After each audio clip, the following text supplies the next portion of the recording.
Say my name. Do what? I don't have a damn clue who the hell you are. Yeah, you do. I'm the idiot. I'm the man who spoke with the director of The Amazing Bulk. Bullshit. Only way you're speaking with Louis Schunbrunn, director of The Amazing Bulk, is if you used more than 30 minutes of his product in some kind of 50 subscriber special and got copyright strike. You sure?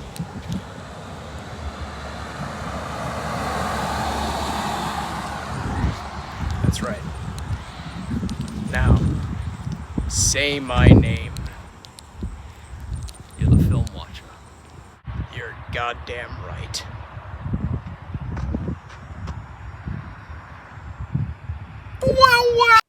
The Breaking Bad universe just came to a close with the finale of Better Call Saul dropping over a week ago.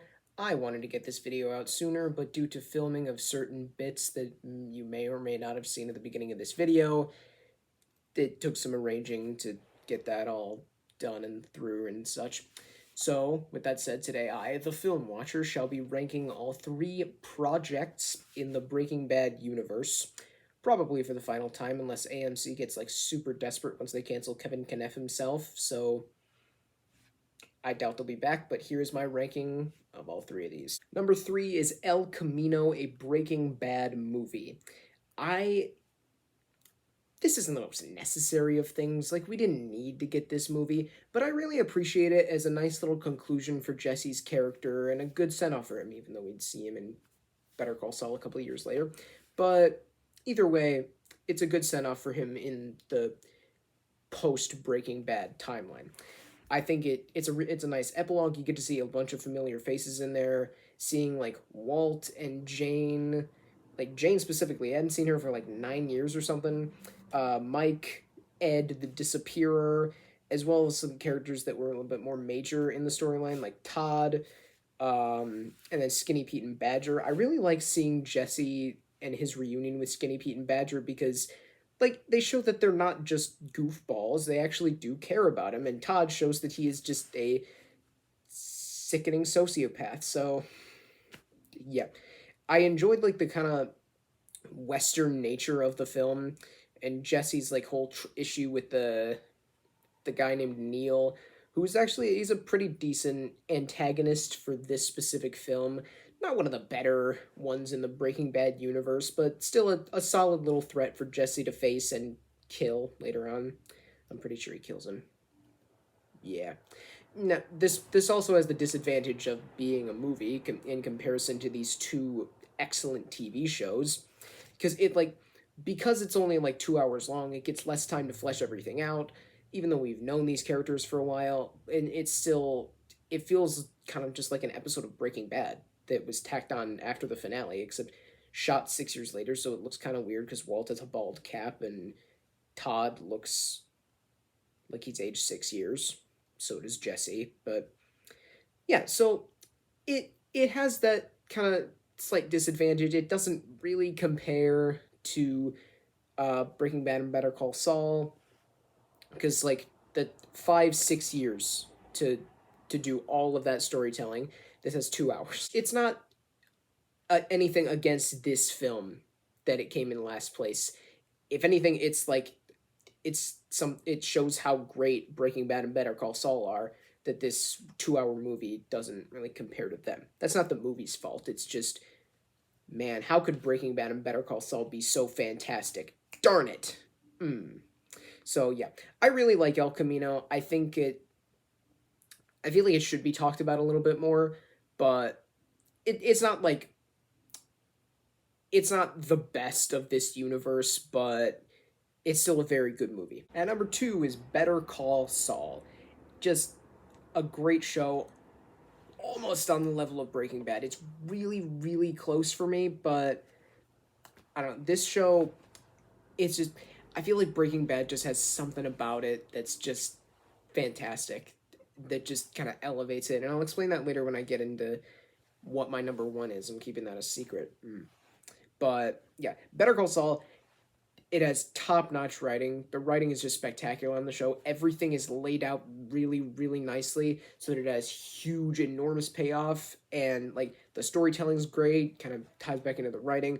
The cinematography in this one is really, really cool. Like, again, Vince Gilligan and, well, Peter Gould too, I guess, but they just have a way of creating these like unique, interesting shots, and there's a ton of just like opening scenes that aren't really cold opens, but there's just something that's going on that that's interesting, that's unique, and it's like there's a song playing in the background, there's music, and it's just all filmed in a super interesting way, and you have no idea what's going on. Kind of like Howard in that one episode of Better Call Saul. Oh man, I think Jimmy McGill is a great character, fleshing out the already really good character of Saul Goodman on Breaking Bad. But in Breaking Bad, there wasn't a lot of depth to him. Like, you didn't get to see much of his background. Like, you knew that his real name's not actually Saul Goodman. You knew that he was a shady lawyer and that he's in with some really terrible people and that he himself is a really terrible person. But, like, they create all these nuances for him and show that at heart he's not that bad of a guy. Like, he tries to do the right thing, and at the beginning of the show he really tries to do the right thing. He's helping his brother, he's getting into elder law and all that stuff, but he just cannot stop himself. He can't like say no to the game, the schemes and all that stuff, to money in general. He just can't refuse it. And you get into that in like the Gene side of it, the final little bit of season 6 here. And like he just creates these scenarios for himself where it's like, oh, this is not good, where he just slips up with one little thing that he says, where he accidentally refers to Lalo as Lalo in front of some of the like the opposing lawyers, where he specifically says something about Albuquerque, which leads to Carol Burnett in this show. Interesting. She was very good, by the way. Little investigating the Albuquerque con man stuff, which leads to him getting caught. And I think that the finale, and really the whole thing with the final like 4 episodes with all the Gene timeline, I think it gave him a proper conclusion where he, instead of finding out some way to like get away with all of his crimes, like he gets his life sentence down to like the absolute minimum, and then he adds like 80 years onto it, because like what is he gonna do when he gets out of jail? Just go back to doing the same stuff? And it's like when he hears this stuff about Kim, it just clicks. Boom. Doesn't want to do that anymore. So, and like he's got a pretty okay life in prison. Like, everybody likes him. He gets to cook bread, bake bread. Yeah. Speaking of Kim, the show has some amazing new characters. Kim being probably the best among them. She's a really great balance for Jimmy and a great compliment to him, where it's like you're not really sure if she's like the person who keeps him in check, keeps him kind of like stable and not full Saul Goodman, or if she's the person that drives him to be more Saul Goodman. And by the time she leaves, it's like, oh, she was like the one thing giving him like moral, like the one thing that connected him to, in short, the real world, basically, or just his actual personality. But once she leaves, he just becomes Saul Goodman and just completely immerses himself into that just ridiculous, outrageous character, essentially. And I just think that Rhea Seehorn does an amazing job in the role. I think that Kim is just such a fascinating character to me. And then you got Chuck as well, who's such a fantastic foil to Jimmy. Another example of an actor who like has a huge background in comedy in Michael Mckean, similar to Bob Odenkirk and even Bryan Cranston, who plays this role like totally straight. He is just straight-faced deadpan throughout all of it, and not even in like a funny deadpan way, just like boom. But yeah, he's just such a great like antagonistic figure that you can see is like kind of trying to support Jimmy, but not in the way that he should be, and it creates some amazing conflict within the first 3 seasons, all culminating in like the chicanery episode and Chuck's final, well, his death, which is just, I was not expecting that, man. absolutely not the way I thought that Chuck was gonna go out in this show, man. Speaking of which, Howard. I like Howard. He's just such a nice dude. I mean, he's kind of smarmy. He can be kind of a jerk at times. Like, he's not nice to Kim. He's not really nice to Jimmy at first, but that's really only because Chuck's not nice to Jimmy. So what's the guy gonna do? But he's also just a very entertaining character. Like, he has a funny voice. And I thought for a minute there, once Chuck had left, they were gonna start to phase him out a little bit. But then they kind of bring him back into the fold by the time end of season 5, season 6 rolls around. And it leads to just some really fun and wacky shenanigans with Kim and Jimmy trying to dupe him and prank him. It's a lot of fun. And then you eventually get to plan an execution, and he gets killed because he was in the wrong place at the wrong time. Pretty much all because of them. And it is a sad, tragic ending for Howard. Man. And then you have Nacho, who seems like a very moral person, but he just has some bad luck. He's surrounded by a ton of bad people. I've heard it said that he's kind of like the Jesse Pinkman of the show, and I can see why that comparison could be made, because like, he's not like an evil person. Like, he does bad stuff, yeah, but like, he wants out of all of this, and he doesn't really get that, but he gets like a satisfactory ending. He goes out on his own terms. Would he have wanted to go out that way?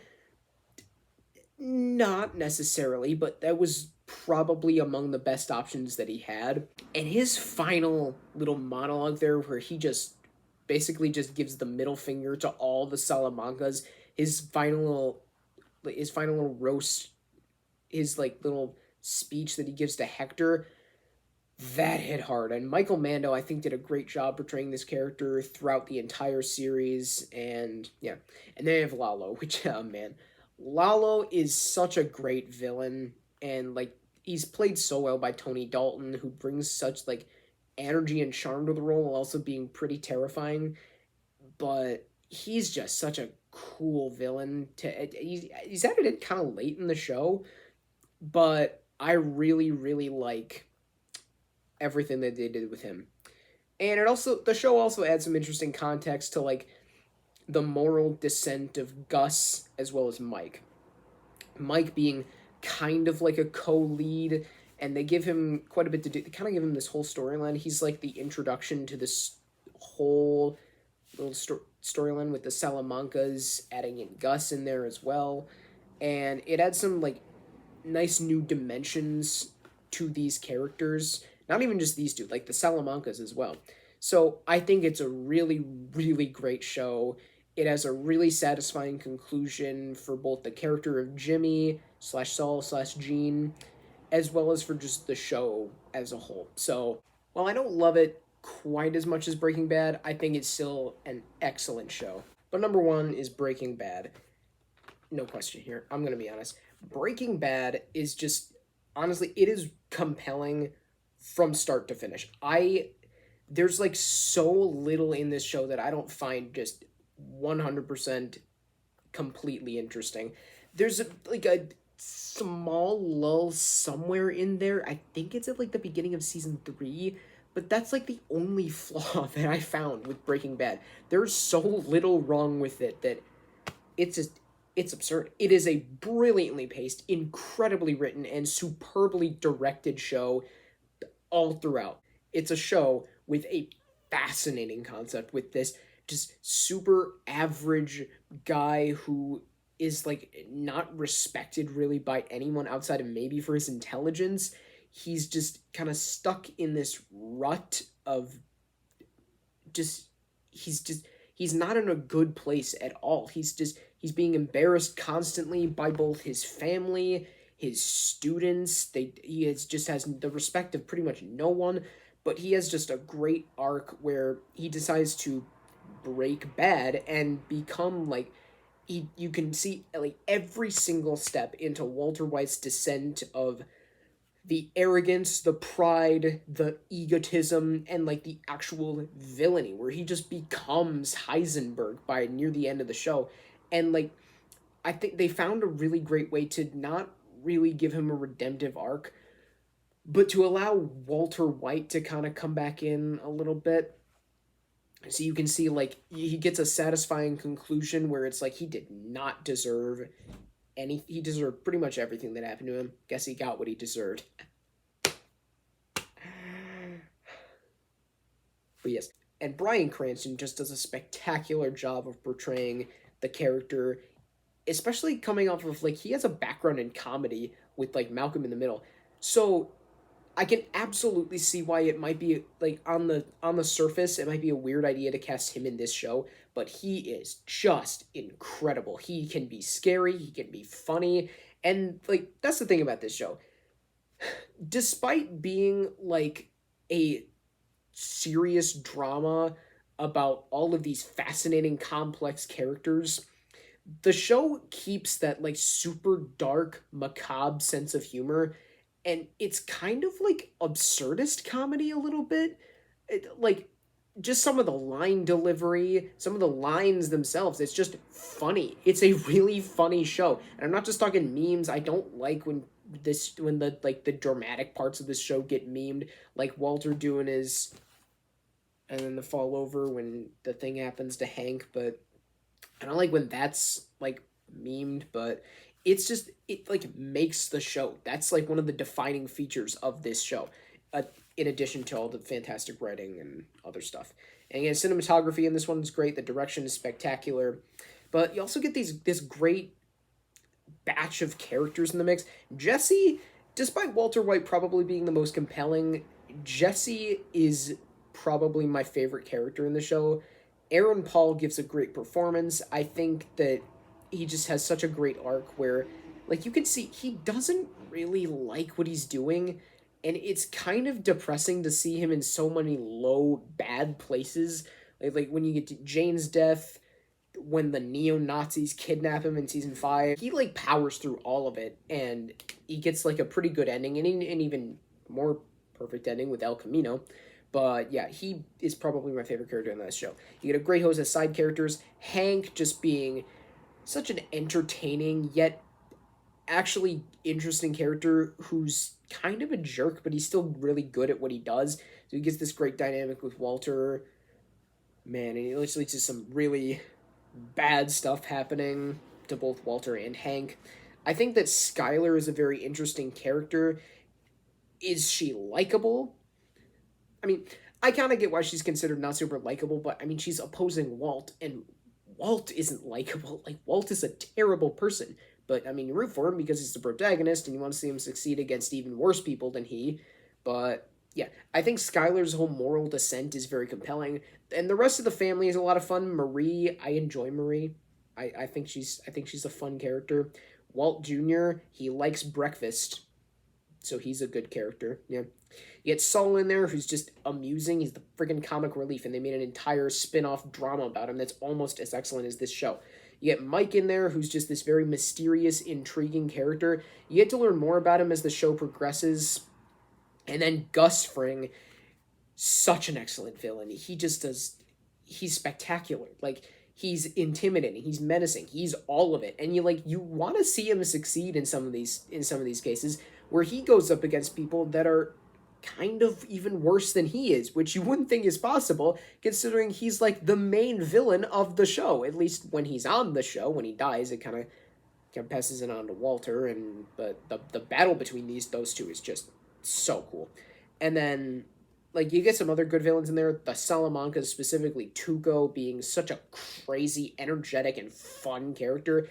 Todd is just such a frightening character because he's played as this kind of hokey, goofy dude who seems like not that terrible of a guy, but then, like, he kills the kid, and it's like, oh, he's a freaking sociopath. Man, you know, Lydia in there, and I really like the way that they introduced these two, like, major characters in the final season and somehow made it work. Like, Lydia, this non-violent yet still very bad and evil person, and the whole, like, all the cartel people, the rest of the Salamanca family, Eladio, Bolsa's not that interesting, but He's fine. I don't know. So this is just, it's such a great show, such a compelling show.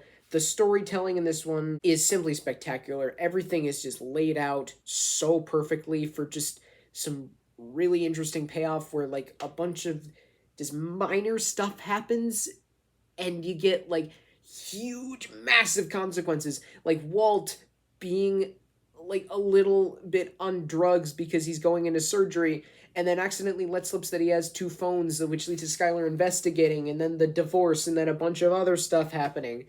Man, and then like Hank thinking that he's found Heisenberg, and then Walt gets a little drunk and he's like, "No, I think Heisenberg's still out there." Idiot. Walt is dumb, but and then that leads to Hank thinking, "Hey, maybe this Heisenberg guy's still out there." Ain't that right, Gummy? And then like he's just sitting on a toilet. Again, part of the absurd comedy of this show. But and then like he gets this major revelation where he tries to like read something as if Hank would read. But and then he sees like the note from Gail Bedecker and it's like, "Oh no, this is not gonna go well." And it doesn't go well. At least do a bunch of terrible stuff happening. And I freaking love this show. I think it concludes expertly, and it is quite possibly the best piece of media that I have ever seen. So, yes, without question, it's my favorite of these three things. If I ever did a top 10 list of TV shows, spoilers just in case, this would be number one. Absolutely. No question about it. So, thank you very much for watching. Comment your ranking or your thoughts on the Breaking Bad universe as a whole. Thank you very much for watching, and keep calm and watch on.